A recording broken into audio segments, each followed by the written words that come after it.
दोस्तों, सरफराज अहमद एक ऐसा कप्तान था जिसने पाकिस्तान टीम को गिरते हुए उठाया और उठाने के साथ साथ 2017 की चैंपियंस ट्रॉफी भी जितवाई।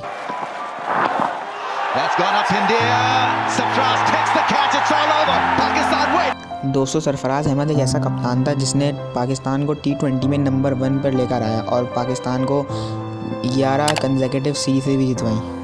लेकिन ऐसा क्या हुआ कि सरफराज अहमद का ऐसा डाउनफॉल शुरू हुआ कि वो दोबारा पाकिस्तान टीम में नज़र ही नहीं आए और उनकी ऐसी छुट्टी गई परमानेंट कि वो अब दिख ही नहीं रहे पाकिस्तान की टीम में। और इतना गंदा डाउनफॉल के साथ साथ उनको PSL में भी अनइंस्टॉल किया गया और कोई रेडिएटर्स ने भी उनको बाहर कर दिया PSL से।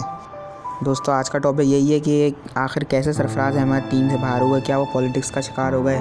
क्या बाबर रिजवान की वजह से उनको टीम से निकाला गया? आज की इस वीडियो में इसी बारे में बात करेंगे।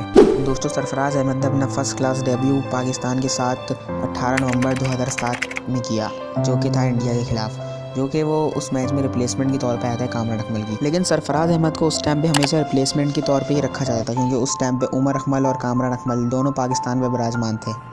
लेकिन फिर कामरान अकमल के रिटायरमेंट होने के बाद सरफराज अहमद का थोड़ा चांस बना, लेकिन फिर भी उमर अकमल की वजह से सरफराज अहमद का चांस नहीं बन पाता था, क्योंकि उमर अकमल बैटिंग और कीपिंग से दोनों से परफॉर्मेंस देते थे। फिर आता है साल 2015 का वर्ल्ड कप का स्क्वाड पाकिस्तान का अनाउंस होता है, जिसमें सरफराज अहमद का भी नाम होता है। लेकिन उस वर्ल्ड कप की शुरुआत पाकिस्तान की बहुत बुरी होती है, जो कि वो शुरू में इंडिया और वेस्ट इंडीज़ दोनों से ही बहुत बुरा हारते हैं। फिर आता है उनका मैच जिम्बाब्वे से तो पाकिस्तान जीत जाता है, लेकिन उस मैच में उमर अकमल काफ़ी अच्छी कीपिंग नहीं करते और वो परफॉर्मेंस भी नहीं दे पा रहे थे। इस वजह से साउथ अफ्रीका के खिलाफ सरफराज अहमद को ओपनिंग चांस दी जाती है। साथ ही साथ पाकिस्तान के उस टाइम पे ओपनिंग बैट्समैन नासिर जमशेद भी बिल्कुल भी परफॉर्म नहीं कर रहे थे, तो सेलेक्टर्स ने सोचा क्यों ना सरफराज अहमद को मौका दिया जाए ओपनिंग अहमद शहजाद के साथ, और वही हुआ। उनका चांस बिल्कुल सही गुजरा और सरफराज अहमद ने पहले साउथ अफ्रीका के मैच में ही अपने 49 रन की बेहतरीन इनिंग खेली। फिर अपने वर्ल्ड कप का आखिरी मैच राउंड का आयरलैंड के खिलाफ, उस मैच में भी सरफराज ने 100 स्कोर किया और उसी मैच से पाकिस्तान सरफराज नज़रों में आने लगे। फिर आता है 2016 का T20 वर्ल्ड कप, जो कि होना था इंडिया में।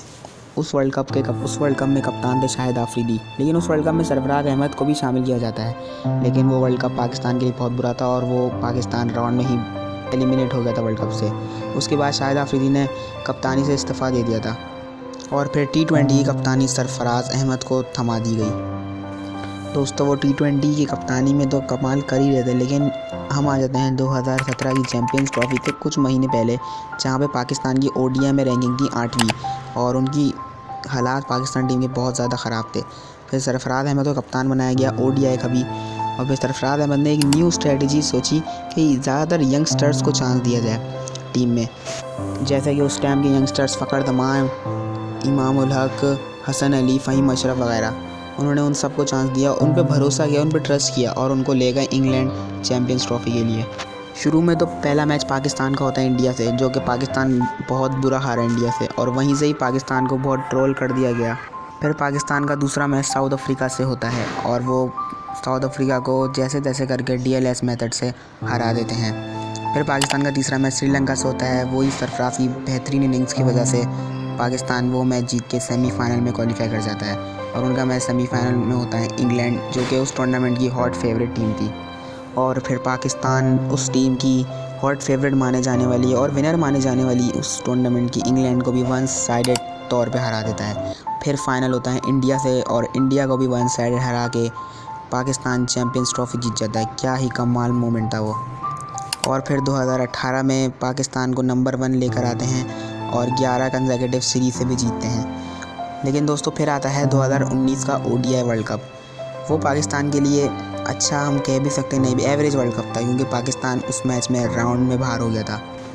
दोस्तों, जब 2000 उसी वर्ल्ड कप में जब इंडिया और पाकिस्तान का मैच होता है, तो उसी दौरान जब इंडिया बैटिंग कर रहा था तो सरफराज अहमद जमाई लेते हुए पकड़े गए, कैमरा में कैप्चर हुआ। तो जब वो मैच पाकिस्तान हारा था तो फैंस ने काफ़ी ट्रोल किया सरफराज अहमद, तो काफ़ी बड़ा बुला कहा, उनका मोटा पेट है फलाना जो भी, उनको बहरहाल बहुत बड़ा बुला कहा और उनको कहा कि इसको कैप्टनसी से हटा दो, इसको कप्तानी नहीं आती।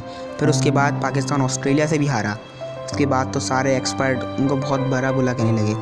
फिर पाकिस्तान ने कमबैक किया, south Africa, New Zealand, Afghanistan, Bangladesh सबको हरा दिया, लेकिन पाकिस्तान नेट रन रेट की वजह से उस टूर्नामेंट से बाहर हो गया।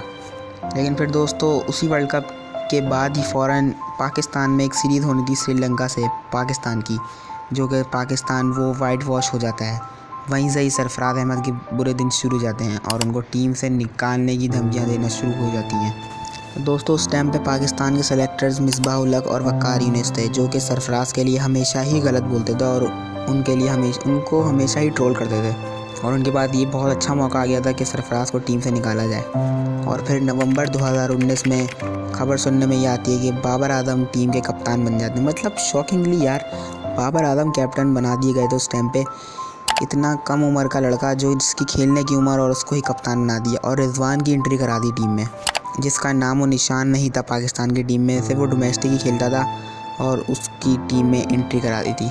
और उस सीरीज़ में सरफराज अहमद हमें नहीं दिखे थे और उस सीरीज़ का जब स्क्वाड अनाउंस हो रहा था तो सरफराज अहमद उसमें सेलेक्ट नहीं हुए थे।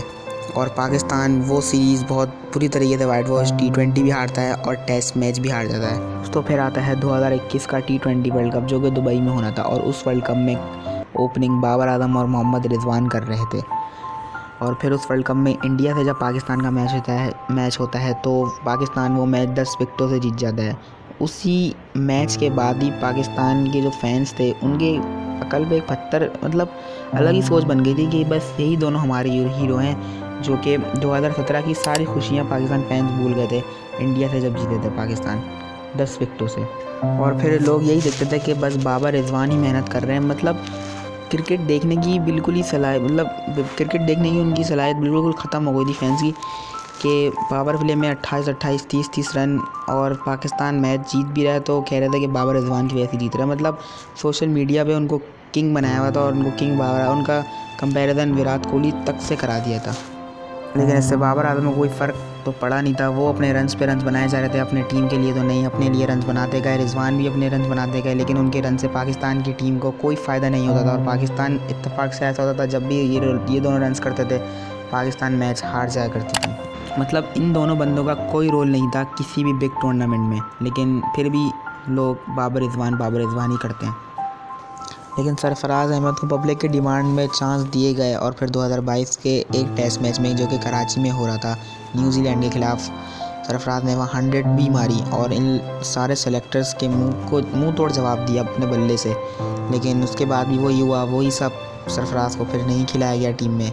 जब वो टेस्ट सीरीज़ ख़त्म हुई, फिर इंग्लैंड से इनकी टेस्ट सीरीज़ हुई जो कि घर में थी, वहाँ पे पाकिस्तान वाइट वॉश हुआ। उस एक टेस्ट मैच में भी सरफराज अहमद को नहीं खिलाया गया।